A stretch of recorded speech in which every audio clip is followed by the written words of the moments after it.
Hi, welcome back to the channel. My good friend Grant Watson and I have a lot of arguments about movies. You might want to check out Grant's website called fictionmachine.com where he posts his movie reviews. But one of the things Grant and I disagree on is whether there can be movies that are so bad that they're good. He thinks that you can't, and I think you can, because I'll give you my reasons. You can talk to him if you want to find out his reasons. I think that watching a bad movie can teach you what doesn't work in movies. And one of the great bad movies of the 1960s is what I'm here to talk about today.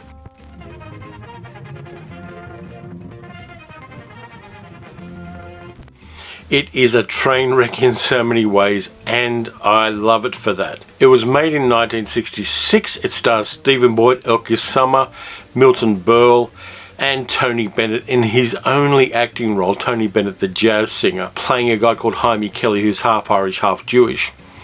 And it is based on Richard Sayles' novel, a movie called The Oscar, directed by Russell Rouse, and with a script mostly written by the great science fiction and fantasy writer Harlan Ellison. And Kino Lorber have released it on Blu-ray. Here is the Blu-ray. Kino Lorber tends to put out movies that are kind of fringe, things that people don't necessarily know about. They put out things like The Satan Bug, the pandemic thriller starring George Maharis from the 1960s. Kino Lorber releases are always at least interesting. I'll post a link to them in the show notes for the video. They're not at all a sponsor of this video, but I really like what they do. The Oscar is a really deeply weird movie. And here's something else about it. I've liked this movie for a very long time. In fact, many moons ago, when the world was young and dinosaurs ruled the earth, I bought the soundtrack album to the Oscar. This one is a very generic soundtrack. It's very 1960s. It's very kind of pre-rock and roll, pre-hippie music. It sounds a lot like a soundtrack from the 1950s, and it includes a song called Maybe September, sung by Tony Bennett, which is not in the movie. Maybe September. So the movie is one of those movies about Hollywood, and I'm a big fan of movies about Hollywood, even bad ones. It's about a guy called Frankie Fain, played by Stephen Boyd, who you might remember from things like The Fantastic Voyage, which he made pretty much in the same year as this one. And he plays Frankie Fain, a guy who starts out with his friend Jaime Kelly, played by Tony Bennett, basically taking a stripper around to various smokers in country towns, and she does her striptease routine and they take the money. The movie starts out with a flashback from the Oscar ceremony of the title, where Frankie is nominated for a Best Actor Oscar and Jaime is reflecting on their past. So they start out doing these smokers with lots of horny, sweaty men. The three of them get arrested by a cop played by Broderick Crawford, who about a decade and a half before this movie was made won the Best Actor Oscar for All the King's Men. Broderick Crawford had a drinking problem, and in this movie it shows he plays a pudgy cop who's eating a gallon of ice cream while he arrests these guys and processes them and rips them off. The three of them hitchhike to New York, and Frankie, almost by accident, becomes an actor.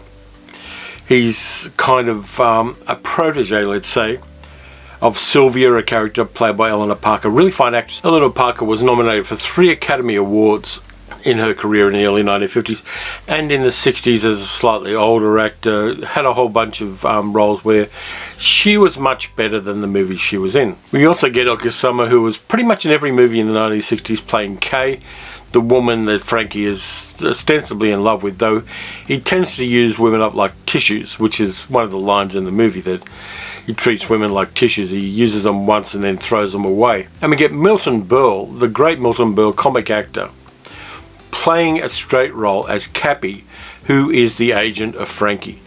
Now, this movie has so much that's wrong with it. Stephen Boyd is not right for the role. It's beyond his abilities as an actor. I'll give you a brief list of some of the things wrong with this movie. First off, the original script by Harlan Ellison was 344 pages, which means that at roughly a minute a page in a script, it would have been well over a 4-hour movie basically. And they cut out a whole bunch of backstory for all of the main characters, and about half of the scenes in the movie were truncated. So with a scene you get an escalation, you get things going low key and moving upwards, particularly in a melodrama like this, where things go from 1 to 50. What they did in this movie was they cut everything below 45, so every scene is strident. They only give you the upshot of every single scene, they don't give you the build-up. So in every scene people are shouting and angry and furious and mad, and it's bad, but it's bad in a really interesting way. They get in a whole bunch of other actors to play the other roles, some of them playing themselves. You get a cameo of Frank Sinatra playing himself at the Oscar ceremony, you get Bob Hope playing himself, you get the costume designer Edith Head playing herself in the studio, and a bunch of other actors like Joseph Cotton playing the studio head, and Walter Brennan playing a guy who sponsors a TV show. He gets one scene in there as well. It's full of actors who are famous, or who before this movie was made were nominated for or won Academy Awards. So it's full of Oscar-winning actors and Oscar-nominated actors, and it's horrible. Tony Bennett, great jazz singer. I like Tony Bennett a lot. He's gone everything from the 1950s to doing duets with Lady Gaga. So tons of respect for Tony Bennett as a singer. There's a reason why he only acted in one movie. He is not good as Jaime Kelly. Now, he tries very hard, he gives it everything he's got, but he doesn't have the skill set and the training to portray the character. Harlan Ellison said when he wrote the script originally, the two stars of the movie to play Frankie and Jaime were going to be Steve McQueen and Peter Falk. But they passed on the movie, and suddenly you got Stephen Boyd and Tony Bennett. So there is that problem there. And one of the other things that makes this movie such a delicious train wreck is the production design. Every set in this movie is full of over-the-top WTF objects. There are paintings on the walls, there are sculptures, there are all sorts of other weird things, bowls full of fruit and bowls full of matchbooks and all sorts of other stuff, which fill the frame and don't look at all like anywhere any human being would live. It is just over the top set design to the max. It's like somebody dropped acid and then decided to decorate a room. There's also a few scenes where you kind of go, what? There's a scene where Frankie's living in a fairly modest apartment before he becomes incredibly successful in Hollywood. And he's in an apartment block and there's a swimming pool. Around the swimming pool, about 50 or 60 beautiful women in bikinis, for no particular reason apart from the fact that it looks decorative. The movie is that over the top, and that's silly. If you get this Blu-ray, and I recommend you do, there is a commentary track with Josh Olson, Eric Nelson and Patton Oswalt talking about the movie while they're watching it, and it is hilarious. It goes into every single detail of everything that is wrong with this movie, and they have a great time doing it. It is just fun to listen to these guys while you're watching the movie. They go into the fact that Stephen Boyd has about 300 different hand gestures in the film.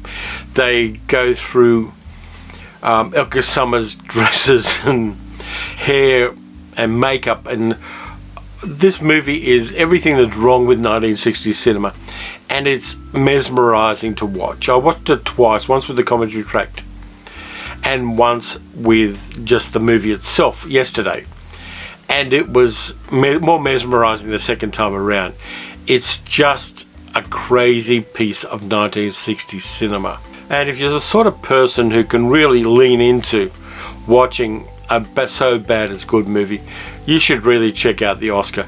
It's got a joke at the end and an upshot at the end for Frankie's career.